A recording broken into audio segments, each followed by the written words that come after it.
More signs of the choppy recovery in housing today. Sales of existing homes took an unexpected turn for the worse in August, down nearly 2%, the first decline in 5 months. Realtors are blaming the drop on a sharp pullback by investors.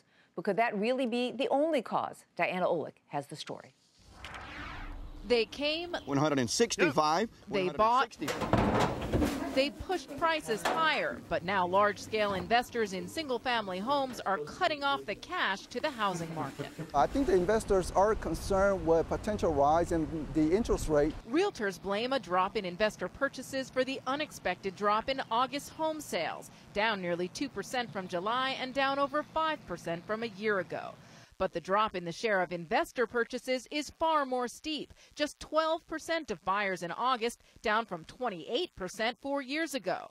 This does not, however, mean investors are necessarily selling. In our rental business, we see much better results than we ever imagined. Not when rents are skyrocketing thanks to surging demand from millennials. They look at life differently.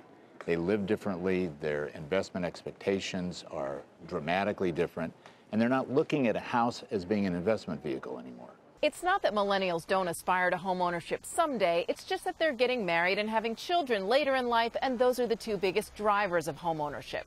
They also have a lot more of these to choose from, single-family rentals, and they don't see the same stigma attached to renting that previous generations did. I would expect that we're going to see higher levels of rentership for at least the next 5 or 6 years, after which I hope that those levels decrease and people learn to get into sustainable home ownership again.